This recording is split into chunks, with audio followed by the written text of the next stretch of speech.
Հարգելի գործընկերներ, այսօրվա դահլիճի տեսքը ինձ մոտ հաճելի հուշեր է արթնացնում նախորդ գումարման ազգային ժողովի, ընդ որում բացարձակ այլաբանություն չկա ասածից մեջ, իրապես հաճելի հուշեր է արթնացնում, որովհետև ես կարծում եմ առանց մեր ընդդիմադիր գործընկերների մեր քննարկումները շատ ավելի բովանդակային են անցնում, բայց ես առաջարկում եմ միասին քննարկենք ինչու այսօր մի պահ մեր դահլիճում մենք քննարկումներն անցկացնում էինք միայն քաղաքացիական պայմանագրով։ Կա երկու պատճառ երկու խմբակցությունների դեպքում։ Նախ ուժեղ Հայաստանը ինչի ստեղ չի, որտեղ ուժեղ Հայաստանի մեր հարգելի գործընկերները նեղացան գնացին։ Սա նոր խոսք է եւի համաշխարհային քաղաքականության մեջ, որ ֆրակցիան ոչ թե բոյկոտում է ինչ-որ բան, ոչ թե չգիտեմ ինչ-որ բան անում, նեղանում գնում են։ Քաղաքական նեղացկոտության հետ մենք գործ ունենք։ Բայց եկեք հասկանանք լավ ինչից նեղացան այս մարդիկ, որովհետև մենք Կտրիչ Ներսիսյանին անվանում ենք Կտրիչ Ներսիսյան։ Եկեք հասկանանք ինչի է տենց ընդհանրապես։ Օրինակ պարոն Կոնջյանը ճիշտ նկատեց, այն առաջի օրն էր երևի, երբ որ ես այս ամբիոնից ասում էի, դե Կտրիչ Ներսիսյանը բան չի, չէ, ասում էի, հա, դուստր ունի, զավակ ունի, պարոն Կարապետյանը իրոք տեղից ասես Գրիգոր Լուսավորիչն էլ զավակ ուներ։ Հիմա եկեք անալիզի ենթարկենք այս պնդումը ու ասողի հետևողականությունը։ Շատ լավ, Գրիգոր Լուսավորիչը իրոք ուներ զավակ։ Գրիգոր Լուսավորիչը ապրում էր 4-րդ դարում, առաջին ղեկավարն էր մեր նոր հիմնադրված եկեղեցու, եւ այն ժամանակ ըստ եկեղեցու կանոնների կարող էր բարձրաստիճան հոգևորականը ունենալ զավակ։ Նորմալ է, նորմալ չի, նորմալ էր։ Բայց ես ուզում եմ ճիշտ հասկանանք, էլի, օրինակ Գրիգոր Լուսավորիչը չի խաբել մարդկանց ասել ես զավակ չունեմ։ Ինքը օֆիցիալ զավակ է ունեցել, ինքը չի զբաղվել անառակությամբ։ Իրան եղել է թույլատրելի։ Սկսենք նրանից, որ երևի Գրիգոր Լուսավորիչը նույնիսկ մինչև իր քրիստոնյա դառնալն է երեխա ունեցել ամենայն հավանականությամբ։ Վստահ չեմ, բայց ենթադրում եմ կարող է այդպես լինի, բայց դա խնդիր չի, իր զավակն էլ է զավակ ունեցել։ Բայց իրանք չեն թաքցել, իրանք օրինական զավակ են ունեցել։ Հաջորդը Գրիգոր Լուսավորչի զավակը դարձել է կաթողիկոս։ Հիմա ճիշտ եմ հասկանում, որ առաջարկներն է, որ Կտրիչ Ներսիսյանի դուստրը հաջորդ կաթողիկոսը դառնա։ Հաջորդը մեր կաթողիկոսները դադարել են, ոչ միայն կաթողիկոսները, բարձրաստիճան հոգևորականները, դադարել են ապրել ընտանեկան կյանքով, եթե չեմ սխալվում, Աշտիշատի ժողովից հետո, երբ որ ժողովը եկեղեցական որոշել է, ասել է ժողովուրդ ջան, էլ չի կարելի։ Հիմա եթե ուզում ենք մենք այս մեր իրականությունը, այս չգիտեմ, կավկայական իրականությունից վերադարձնենք նորմալ հուն, ուրեմն թող ուժեղ Հայաստանը գաս ինչ է առաջարկում, տարբերակ 1, օրինակ մի քանի տարբերակ կարող եմ առաջարկել։ Թող խոսենք Կտրիչ Ներսիսյանի հետ, նախ թող ամոթա, հայրը պետքա ճանաչի իր զավակներին։ Էլ ինչ հայր, որ իր զավակին չի ճանաչում։ Թող ելնի ասի այո դուստր ունեմ։ Երկրորդը, եթե ուժեղ Հայաստանը համարում է, որ մեզ պետքա ժառանգական կաթողիկոսարան, թող հայտարարի դրա մասին, եւ կքննարկենք, կարող են նաեւ շատ լիբերալ ուղղությամբ գնալ առաջարկել, որ կին կաթողիկոս ունենանք, իդեմ Կտրիչ Ներսիսյանի դստեր։ Եթե այս ամեն ինչը չեն հայտարարում, թող էս կրկեսը դադարացնեն։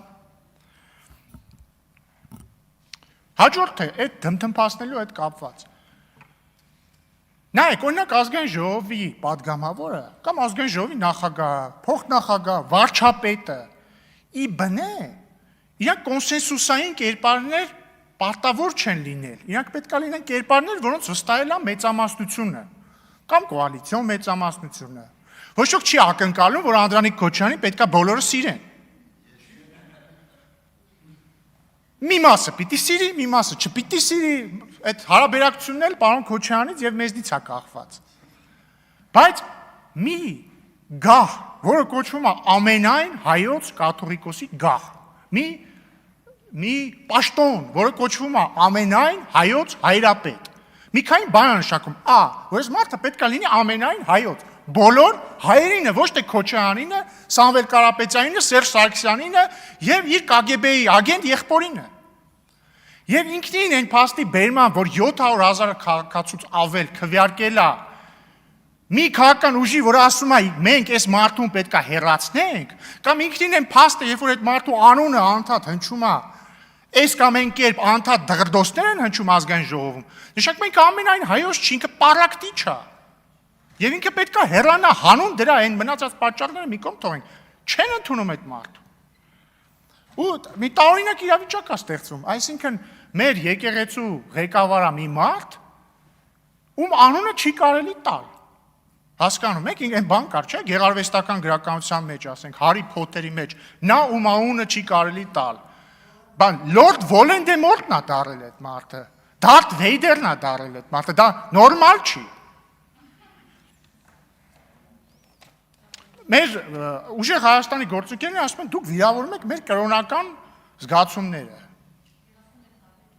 Կտիշ Ներսյանն է վիրավորում բոլորի կրոնական զգացումները, որովհետև ասում եմ, ոնց կարա մարդ, որը ունի զավակ եւ չի ասում, սա իմ զավակն է, համարվի պարկեշտ մարդ, հələ հոգեորական թողենք մի կողմ։ Լավ հայրը, չպետք է ասի սա իմ զավակն է։ Ինքը ոչ միայն լավ հոգեորական չի, ինքը լավ մարդ չի, եւ դա մեծ խնդրեմ է։ Ընդհանրապես խնդրեմ է, որ ես ավելի բարոյական մարդ եմ, քան Կտիշ Ներսյանը, չեք կարծում։ Ինչևէ, հարգելի գործընկերներ, վերադառնալով Հայաստան խմբակցությանը, եկել մեր հարգելի գործընկերները ստեղից ասում են դադարեցրեք վրեժխնդրությունը։ Դուք վրեժխնդիր եք, դադարեք վրեժխնդրությունը։ Ժորժ ջան, մի հատ իսկ կարող եք բացատրել հետևյալ փաստի հետ ոնց է հարաբերակցվում ձեր պնդումը արմեր վրեժխնդրություն։ Օրինակ, ըստ այսօրվա հակակոռուպցիոն կոմիտեի հրապարակած նյութի, ասում է Քոչյանն ու իր ընտանիքը, ըստ մեղադրանքի, էլի, արել են մի հատ տարածք Կասկադի կողքը։ Այդ տարածքը 2 հեկտար։ Ասում է գնել են 40 միլիոն դրամով, 40 միլիոն դրամով։ Ասում է հետո այդ տարածքը, որ 40 միլիոն դրամով առել են, փոխանակել են էլի 2 հեկտար չափսով պետական տարածքի հետ, որը վաճառել են ուշադրություն 1 միլիարդ 740 միլիոն դրամով։ Այսինքն 1 միլիարդ 700 միլիոն դրամ օգուտ են ունեցել։ Խնդրում եմ ինձ բացատրեք։ Ինչ կապ ունի ստեղ վրեժխնդրությունը, ինչ կապ ունի ստեղ ազգային արժեքները, Թուրքը, չգիտեմ, Դավաճանը, ինչ ասեմ, Կտիշ Ներսիսյանը, մեր ազգային եկեղեցի, մեր արժեքները, մեր դրոշեյսի, ինչ կապ ունի այս ամեն ինչը նրա հետ, եթե ձեր առաջնորդի ընտանիքը ըստ մեղադրանքի առել է մի հատ տարածք 40 միլիոն դրամով, փոխանակել է ուրիշ տարածքի հետ, որը վաճառել է 1 միլիարդ 740 միլիոն դրամով։ Տիկին Գրիգորյան, դուք սիրում եք գալ ստեղ, sense էլի են ձեր կրքոտ ելույթներից ունենաք։ Ձեր ելույթներն էլ պակաս կրքոտ չեն, Տիկին Գրիգորյանի դեպ։ Եկեք բացատրեք, խնդրում եմ, օրինակ կարող եք գալ եւ մեկ հոդաբաշխ բացատրություն տալ։ Ո՞նց է հնարավոր, որ տարածքը առնում ես 40 միլիոն դրամով, փոխանակում ես մյուս տարածքի հետ նույն չափսի, որը պետական է, ու վուալյա 1 միլիարդ 700 միլիոն դոլար քյար ես անում։ Բացատրեք դրամ, հա, ներողություն։ Բացատրեք։ Բացատրեք, այդ ո՞նց է հնարավոր։ Ընդհանրապես դուք չեք հոգնել այդ ազգային արժեքները ձեր առաջնորդի ենթադրյալ գողոնի վահանի վերածելուց։ Չեք հոգնել։ Հայրենասեր եք, ազգային արժեքները ձեզ հետաքրքիր են, հա։ Հետաքրքիր են, արդարությունը ազգային արժեք, հա։ Արդարադատությունը ազգային արժեք, հա։ Եկեք պաշտպանեք այդ արժեքը։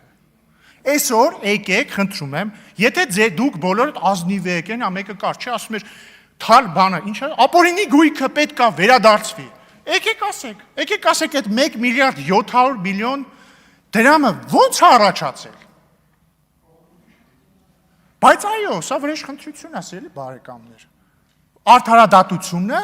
ժողովրդի վրեժխնդրությունն է, ձեր նմաններից։ Եվ մենք վրեժխնդիր ենք լինելու Ռոբերտ Քոչարյանին,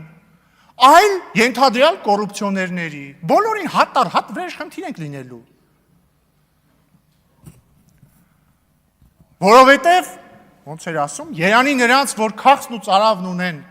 արդարության, որովհետև նրանք պիտի հագենան։ Ու մենք հագենալու ենք մինչև վերջի կաթիլը, Ռոբերտ Քոչարյանն էլ մուծվելու է մինչև վերջին կաթիլը այն բոլոր գումարները, որը դատախազությունը պահանջում է նրանից բռնագանձել որպես ապօրինի ձեռք բերված գույք, եթե իհարկե ապացուցի, բայց ես կարծում եմ շանսերը մեծ են, որ կապացուցի։